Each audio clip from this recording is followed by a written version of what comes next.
आज का अभ्यास है चैप्टर 7 युगपत समीकरण। तो इस एक्सरसाइज को करने से पहले हम यह समझेंगे कि युगपत समीकरण का मतलब क्या होता है। युगपत का मतलब होता है एक साथ। युगपत युगपत का मतलब होता है एक साथ। ठीक है, मतलब कि इसमें दो चर वाले समीकरण होते हैं। दो चर वाले दो समीकरण होते हैं, जैसे कि x प्लस 2y 7, ये दो चर समीकरण है। एक चर x है और दूसरा चर y है। अगर चर बोलेंगे तो क्या होता है हमारा चर, जैसे कि पहले भी हम पढ़ चुके हैं। चर का मतलब होता है एक्स वाई जेड, और ये एक्स वाई जेड क्या होता है, अननोन होता है, माने इसकी वैल्यू हमें नहीं पता है। जिसकी वैल्यू नहीं पता होती है उसका नाम हम एक्स वाई जेड से देते हैं। जैसे कि पहले एक समीकरण पढ़ा है x plus 7 is equal to 5। तो हमें इसमें x की वैल्यू अभी नहीं पता है, तो इसकी x की वैल्यू क्या है, यहाँ पे अननोन है, यानी हमें नहीं पता है। अब इसको अगर हल करेंगे तो 5, तो x का वैल्यू आए हमारी -2, यानी अब आगे जाके इसकी वैल्यू हमें पता चल गई कि x का मान -2 है। तो इस प्रकार x की वैल्यू कई कुछ भी आ सकती है, माने अननोन रहती है। हल करने के बाद उसकी वैल्यू निकल आती है। तो जिसकी वैल्यू हमें नहीं पता होती है उसे हम चर बोलते हैं। चर का मतलब अननोन राशियाँ होती हैं। इसको हम एक्स वाई जेड से डिनोट करते हैं। तो युगपत का मतलब होता है एक साथ, मतलब जब दो चर वाले समीकरण एक साथ हल करते हैं। एक समीकरण ये लिखा है 4y, अगर इन दोनों को एक साथ हल करें, ठीक है, एक साथ हल करें तो इन दोनों का हल करेंगे तो एक ऐसा यूनिक समीकरण है, एक यूनिक हल आएगा। मतलब इन दोनों का एक ही हल आएगा जो इन दोनों समीकरण को संतुष्ट करेगा। एक हल आने का मतलब क्या है यहाँ पर, मतलब जो इन दोनों समीकरण को हल करेंगे तो इसका एक हल ऐसा होगा, यानी x की वैल्यू आएगी कुछ भी आएगी और y की वैल्यू कुछ भी आएगी, जो हम किसी भी दोनों समीकरण में रखेंगे तो उसको वह संतुष्ट करेगा, सेटिस्फाई करेगा। अच्छा, अगर जब एक समीकरण हो तो क्या इसका ये एक हल होगा? नहीं, गलत। अगर कोई समीकरण दो चर समीकरण का एक समीकरण लिखा हो तो उसके अनंत हल होते हैं। अनंत हल है कैसे?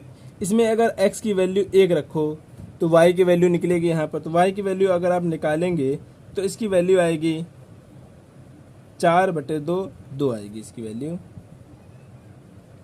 ठीक है, यहाँ पे अगर 3 रखेंगे, 1 रखेंगे तो यहाँ 3 हो जाएगा, उधर घट जाएगा तो 4, 4 और 2 भाग करेंगे तो 2 आ जाएगा। अगर x बराबर 2 रखा, 3 रखा, 4 रखा, मतलब जितनी वैल्यू हम x की बदलते जाएंगे उतनी वैल्यू यहाँ पे y की बदलती जाएगी। यानी इसके x का अगर 1 से लेकर 100 तक की वैल्यू रखेंगे तो y की भी 100 तक वैल्यू उसकी आएगी। ठीक है, मतलब लेकिन जब दो समीकरण को एक साथ हल करते हैं तो उसका एक ही हल निकलता है। एक साथ हल करने को ही हम यहाँ पे युगपत समीकरण कहते हैं।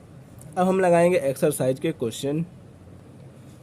तो अभ्यास 7A में पहला प्रश्न है x के मान y के पदों में लिखिए। ठीक है, तो इसका पहला प्रश्न हम नोट करते हैं। यहाँ पे लिखा है x minus y is equal to 4, यानी हमें इसकी x की वैल्यू निकालनी है, x का मान निकालना है। किसके पदों में निकलेगा? y के पदों में निकलेगा। तो इसको हम कैसे हल करेंगे? इसको अगर हम देखेंगे x, अगर इसको हम पक्षांतर करेंगे तो यहाँ पे हमारा, पहले तो हम प्रश्न यहाँ से हल लिखते हैं, हल x minus y is equal to 4। ठीक है, अब x बराबर, अब इसको पक्षांतर करेंगे, हमें x का मान निकालना है। तो x का मान निकालेंगे, इसके लिए हम y को पक्षांतरित करेंगे। तो y यहाँ माइनस पे है, ये उधर चला जाएगा प्लस में y। तो x का मान आया हमारा 4 + y। ठीक है, तो प्रश्न क्या कह रहा है? x का मान ज्ञात कीजिए y के पदों में। जो x का मान आया हमारा 4 + y, और जो मान क्या आया y के पदों में आया, इसमें y था। नेक्स्ट क्वेश्चन इसमें लिखा है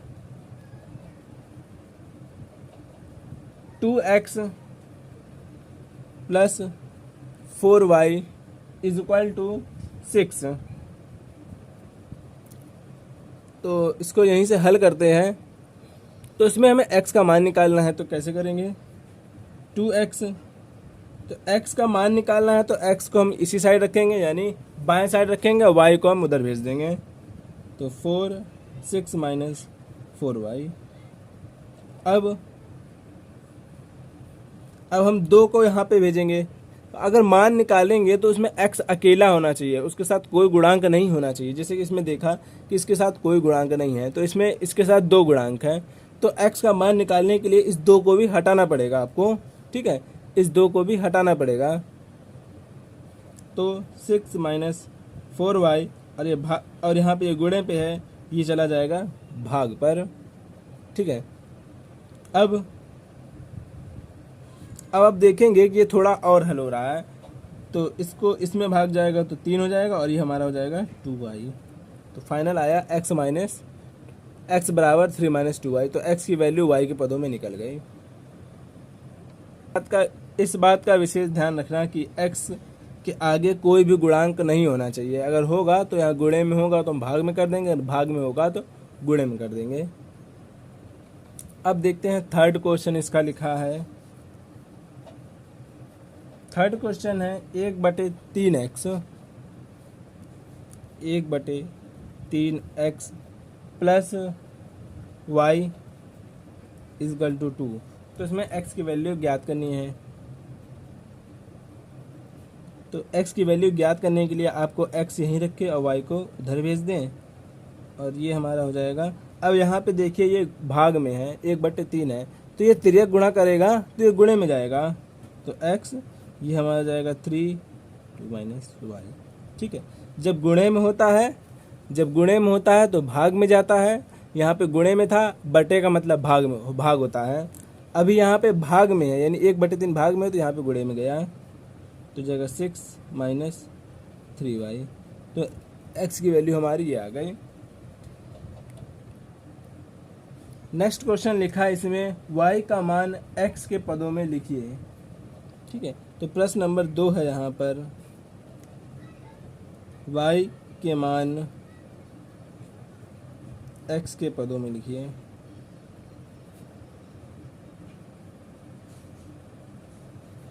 y का मान x के पदों में लिखिए। तो इसका पहला प्रश्न लिखा है 5x minus y is equal to 9। 5x minus y is equal to 9।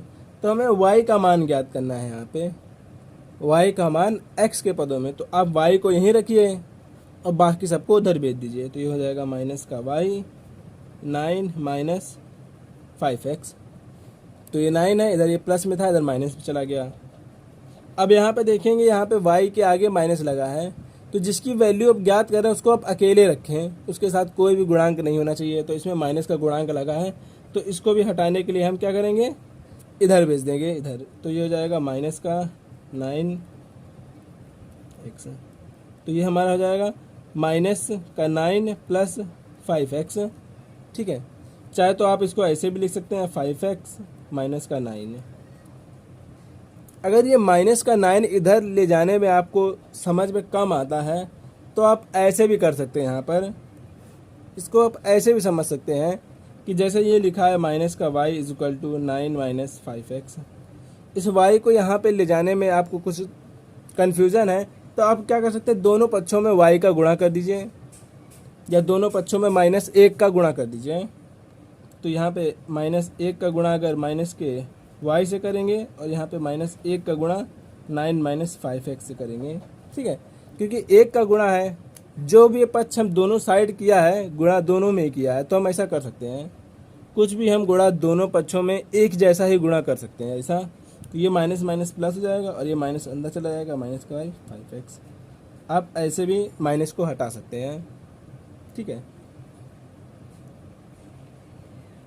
अब यहाँ पे लिखा है सेकंड क्वेश्चन, इसमें लिखा है 6x minus 2y is equal to 10 है। ये सेकंड क्वेश्चन है हमारा। तो इसमें y की वैल्यू ज्ञात करनी है x के टर्म में। तो माइनस का 2y, ये हो जाएगा 10 माइनस का 6x। ठीक है, ये 6x उधर चला गया। अब y बराबर लिखेंगे 10 माइनस 6x अपॉन माइनस का 2। तो y बराबर हो जाएगा, अब ये माइनस है, इस माइनस को चाहे तो ऊपर ले जाइए, या फिर एक एक करके आप एक बार इससे भाग करिए, एक बार इससे भाग करिए। ठीक है, तो ये हो जाएगा 10 का भाग अगर -2 से करेंगे तो आएगा -5, और ये माइनस प्लस हो जाएगा 3x। तो y बराबर हो जाएगा 3x -5, अगर इसको सही क्रम में लिख दे तो।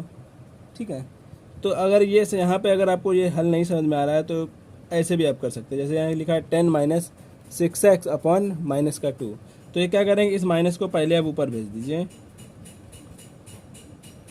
ठीक है, अब ये माइनस अंदर जाएगा तो -10 प्लस का 6x हो जाएगा।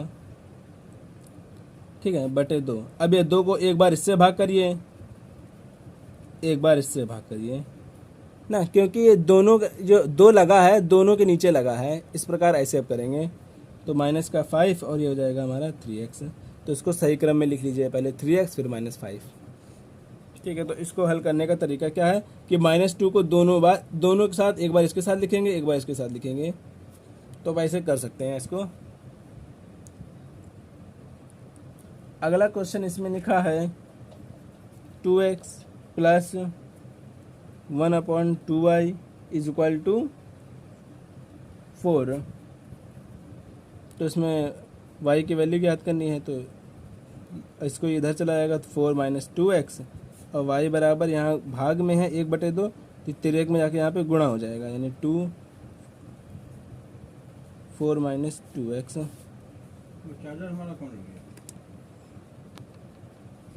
अब इस 2 को अंदर ले जाएंगे तो ये हो जाएगा 8 - 4x। तो ये हमारा आंसर हो जाएगा, y बराबर 8 - 4x।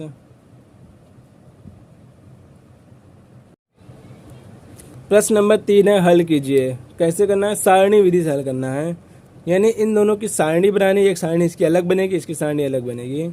ठीक है, जो दोनों सारणियों में जो कॉमन रहेगा वो उन दोनों समीकरण का हल होगा। तो इसको करने से पहले क्या करना है कि हमें इसके y का मान निकालना पड़ेगा। दोनों समीकरण में y का मान निकालेंगे, तो जैसे पहले लिखा है x plus y is equal to 4, तो y बराबर हो जाएगा y माइनस एक्स। ठीक है, y माइनस एक्स। अब हमको बनानी है सारणी, तो इसकी सारणी बनाएंगे, तो इसको ऐसे बनाइए, इस प्रकार सारणी बनाइए इसकी। अब स्केल से एकदम सीधा सा इसको खींचें,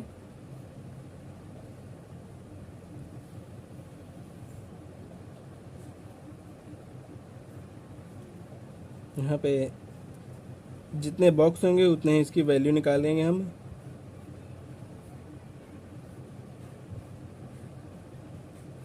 ठीक है, अब यहाँ क्या करना है, यहाँ पे हम x की वैल्यू निकाल रहे हैं, यहाँ पे ये y की वैल्यू निकलेगी। ठीक है, अगर हम इसमें x बराबर 1 रखें, ठीक है, जैसे कि यहाँ पे लिखा है y बराबर 4 माइनस एक्स। ठीक है, अगर x बराबर 1 रखें तो यहाँ y हो जाएगा 4 माइनस एक्स बराबर 1 रख दिया यहाँ पे, तो y की वैल्यू है यहाँ पे 3। ठीक है, यहाँ पर x की जगह हम 1 लिखेंगे, y की जगह हम 3 लिखेंगे। इसी प्रकार अगर हम यहाँ पे 2 रखेंगे तो x बराबर 2 है, तो y की वैल्यू भी यहाँ पे 2 आएगी। आप x बराबर 0 नहीं रखा है तो अब 0 रख के देख लीजिए, तो x बराबर जब 0 रखेंगे तो y बराबर यहाँ पे 4 आएगी ना। तो अब 0 चालू करिए, 0 1 2, अब 3 रखिए यहाँ पर, तो x बराबर अगर 3 रखेंगे यहाँ पर तो 4 में से 3 घट जाएगा, 1 आएगा। अब x बराबर अगर 4 रखेंगे, यहाँ पे 4 रखेंगे, x बराबर 4, तो 4 में से 4 जाएगा तो ये हो जाएगा y 0। ठीक है, 5 रखेंगे तो -1 आएगा, 6 रखेंगे तो -2 आएगा, 7 रखेंगे तो -3 आएगा। इसी प्रकार 8 रखेंगे तो -4। इसी प्रकार आगे आप चाहे तो और भी निकाल सकते हैं। 9 रखेंगे तो -5 आएगा, 10 रखेंगे तो -6 आएगा। तो आप इसी तरीके 5-6 वैल्यू आप इसकी निकाल ले, कम से कम 6-7 वैल्यू। अब ये इसकी वैल्यू निकल गई, अब क्या करना है, यही चीज़ आपको इस समीकरण में भी दोहराना है। तो इसके में आप देखेंगे, पहले समीकरण लिखा है 5x plus 12y is equal to 13। तो इसको y के पदों में लिखिए, y का मान निकालिए x के पदों में।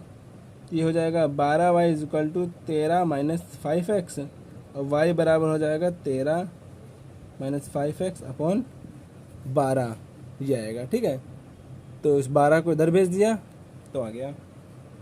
अब क्या करना है, इसकी भी सारणी बनानी है आपको।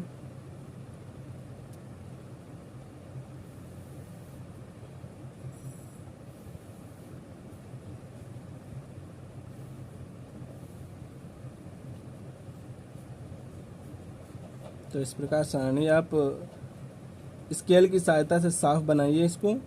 ये x ये y हो जाएगा। ठीक है, अब क्या करना है, x बराबर यहाँ पर 1 रखेंगे, x बराबर 1 रखेंगे तो यहाँ पर x बराबर 1 रखा तो y बराबर हमारा आएगा, तो 13 में से 5।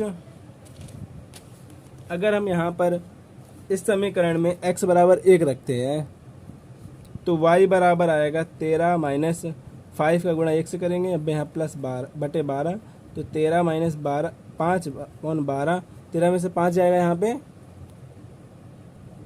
तो यहाँ पर आएगा 8/12। तो इसको आप हल भी कर सकते हैं, 4 दूनी 8, 4 तिहाई 12। ठीक है, इसी प्रकार अगर x बराबर यहाँ पे 0 रखेंगे तो ये x बराबर 1 रखा है, उससे पहले आप x बराबर 0 रखिए। तो x बराबर 0 रखेंगे यहाँ पे इसमें, तो 13 माइनस 5 इंटू 0 हो जाएगा अपॉन 12, तो 13 अपॉन 12 आएगा। ठीक है, यानी इसमें अगर 0 रखेंगे तो आपका आएगा यहाँ पे 0 हो जाएगा, तो 13 अपॉन 12 हो जाएगा। अगर 1 रखेंगे तो 1 रखा था तो आंसर आ रहा था 2/3। अब यहाँ पे 2 रखो, यहाँ पर जब 2 रखोगे तो आएगा 1/4 y का मान आएगा। 3 रखेंगे तो 1/6 आएगा माइनस का। 4 रखोगे तो माइनस का 2/3 आएगा y का मान, और 5 रखने पर माइनस का 1 आएगा। अगर 6 रखेंगे यहाँ पर तो 6, तो यहाँ पर रखिए 13 माइनस 5 इंटू 6 अपॉन 12, तो 13 15 छिका 90 अपॉन 12, तो 6 रखेंगे, 6 रखने पे यहाँ पे आएगा माइनस का 7/12। इस तरह के वैल्यू आप और निकाल लें, लेकिन मेरा काम मित्ते में बन गया है। तो आप देखेंगे दोनों में क्या कॉमन है यहाँ पर।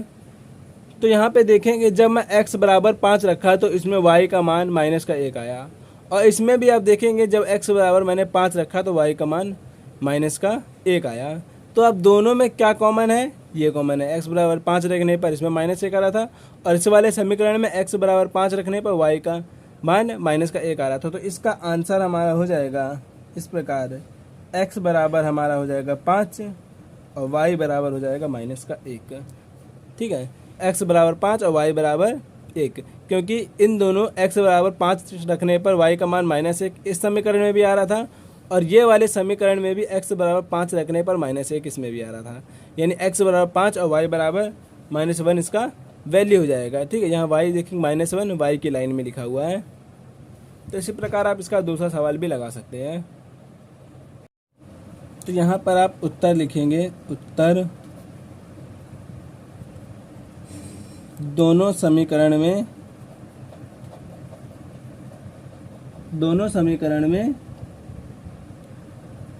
युग्म पेयर, तो दो पेयर 5 x बराबर 5 y बराबर -1 क्या है, उभयनिष्ठ है।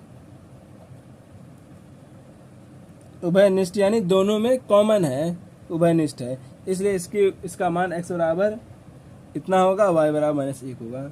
अब यहाँ पर दूसरा प्रश्न लिखा है, यहाँ पर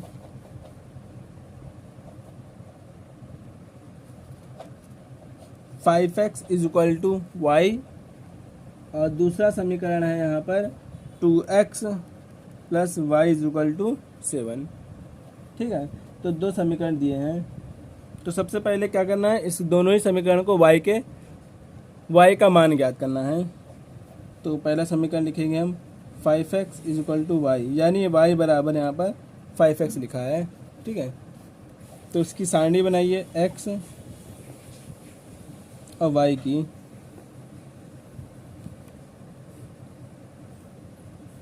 जब x बराबर 1 रखेंगे, यहाँ पर 0 रखेंगे, सबसे पहले 0 से स्टार्ट करिए, 0 0 रखेंगे तो यहाँ पे दोनों ही 0 आएगा। अब x बराबर 1 रखेंगे तो 1, ये हो जाएगा हमारा 5 y। जब 2 रखेंगे, x बराबर 2 रखेंगे तो हो जाएगा 5 दूनी 10, ठीक है। जब हम यहाँ पे x बराबर अगर 3 रखेंगे तो ये हमारा हो जाएगा 15।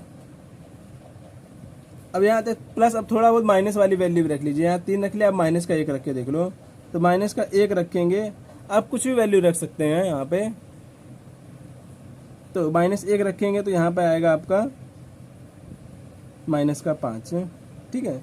इसी प्रकार अगर माइनस का 2 रखेंगे तो आपका आएगा यहाँ पर माइनस का 10, ठीक है।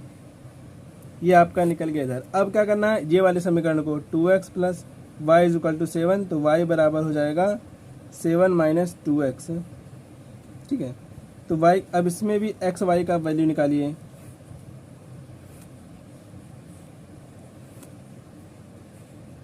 ये x हो जाएगा, ये आपका y हो जाएगा, ठीक है। तो यहाँ पे y का समीकरण लिखा मैंने, यहाँ पे y का समीकरण, y का मान निकाला, ये दूसरा समीकरण था हमारा, तो दूसरा समीकरण को इधर लिखा हमने, तो इसका y का मान मैंने ज्ञात किया, तो उससे इसको मैंने पक्षांतर कर दिया तो इधर आ गया। अब हम क्या करना है, x बराबर वैल्यू रखिए, तो x बराबर अगर यहाँ 0 रखो सबसे पहले, तो 0 रखोगे तो यहाँ पे आएगा 7y बराबर। अगर x बराबर 1 रखेंगे, 1 रखेंगे तो यहाँ पे आएगा आपका 1 रखेंगे तो यहाँ पे माइनस का 2 हो जाएगा, 7 हो जाएगा 5, 2 रखेंगे तो यहाँ हो जाएगा 4, और ये हो जाएगा 7 में से 4 गया चला जाएगा तो हो जाएगा 3।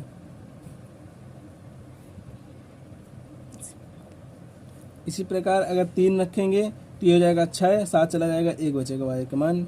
माइनस का 1 रखेंगे, माइनस का 1 रखेंगे तो यहाँ हो जाएगा माइनस प्लस हो जाएगा, और ये हो जाएगा 7 2 9। उसी प्रकार मैंने निकाल लिया। अब देखेंगे दोनों समीकरण में क्या कॉमन है, क्या उभयनिष्ठ है, तो इसमें भी देखेंगे x बराबर 1 रखने में 5 आ रहा है, इसमें भी x बराबर 1 रखने में 5 आ रहा है, और कहीं देखेंगे कोई भी कॉमन नहीं है एक दूसरे से, ठीक है। यानी इसका जो आंसर हो जाएगा कि दोनों समीकरण युग्म में x बराबर 5 और y बराबर, x बराबर 1 और y बराबर 5 यहाँ पे उभयनिष्ठ है ना। दोनों ही समीकरण में x बराबर 1 रखने पर 5 आ रहा है y का मान, तो दोनों ही समीकरण में युग्म 1 और 5, x बराबर 1 और y बराबर 5 उभयनिष्ठ है, इसलिए इसका आंसर हो जाएगा, यही दोनों आंसर होंगे हमारे।